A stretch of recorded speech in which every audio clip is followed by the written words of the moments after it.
नमस्कार विद्यार्थी मित्रांनो, स्वागत आहे आपलं यूट्यूब चॅनल ज्याचं नाव आहे मोहित मोटिवेटेड एक्झाम चॅनल। आज आपण बघणार आहोत महाराष्ट्र टेट एक्झाम म्हणजे महाराष्ट्र शिक्षक पात्रता परीक्षा 2024 रोजी झालेल्या पेपर 1 मराठी विभागातील प्रश्न। चला तर मग सुरुवात करूया व्हिडिओला। मागील भागात आपण 1 ते 10 प्रश्न बघितले होते, आता आपण त्यापुढील प्रश्न बघणार आहोत। प्रश्न क्रमांक 11, संधी प्रकारानुसार विसंगत पर्याय कोणता? पर्याय महोदर्य, गांधोय, दुर्दैव, जनक्य। तर याचं अचूक उत्तर आहे पर्याय क्रमांक 3 दुर्दैव्य। प्रश्न क्रमांक 12, पुढीलपैकी अकर्मक कर्तरी प्रयोगाचे वाक्य कोणते? पर्याय आहे डोंगर हिरवेगार गवत उगवले होते, पक्षी अंगणात दाणे टिपतात, श्रावणीने नवीन पैठणी आणली, ताईने अंगणात पाना फुलांची रांगोळी काढली। तर याचं अचूक उत्तर आहे पर्याय क्रमांक 2 पक्षी अंगणात दाणे टिपतात हे अकर्मक कर्तरीचे प्रयोगाचे वाक्य आहे। त्यानंतर बघूया प्रश्न क्रमांक 13, दिलेल्या आकृतीतील म्हण ओळखून अनुक्रमे 2ऱ्या व 7व्या क्रमांकांचा अक्षरांनी तयार होणारा शब्दांचा समार्थी शब्द पर्यायातून निवडा। पर्याय आहे पाऊस, ओंजळ, पोकळ, वृत्ती। तर याचं अचूक उत्तर आहे पर्याय क्रमांक 2 ओंजळ। त्यानंतर प्रश्न क्रमांक 14,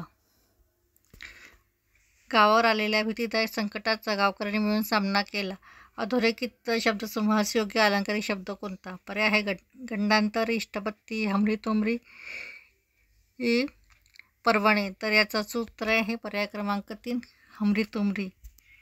प्रश्न क्रमांक 15, पुढीलपैकी समूहदर्शक शब्दांची अयोग्य जोडी कोणती? पर्याय आहे मडक्यांची उतरंड, पारशांची तुंबड, नाण्यांची चवड, गवताचा भारा। तर याचं अचूक उत्तर आहे चुकीची जोडी आहे पर्याय क्रमांक 3 नाण्यांची चवड।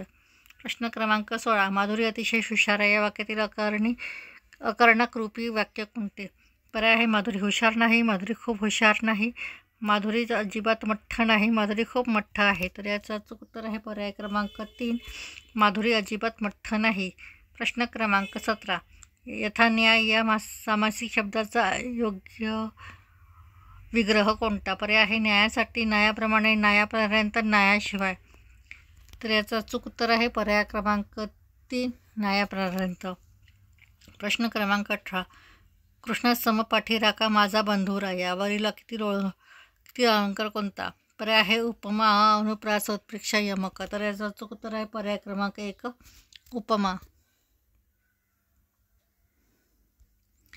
प्रश्न क्रमांक 19, अलीकडे पावसाचे प्रमाण खूप कमी झाल्याने वृक्षारोपण मोहीम राबविली पाहिजे या वाक्यात अशुद्ध शब्द किती आहेत? पर्याय आहे 6, 5, 7, 4। तर याचं अचूक उत्तर आहे पर्याय क्रमांक 1 6।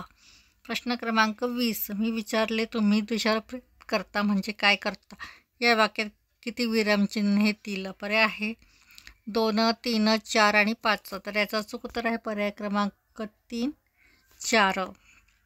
तर ही झाली 11 ते 20 प्रश्न। या पुढील भागात आपण 21 ते 30 प्रश्न बघणार आहोत। व्हिडिओ आवडल्यास लाईक करा, कमेंट्स करा, जास्तीत जास्त व्हिडिओ शेअर करा जेणेकरून इतर विद्यार्थ्यांना देखील या व्हिडिओचा फायदा होईल आणि चॅनलला सबस्क्राईब करायला विसरू नका।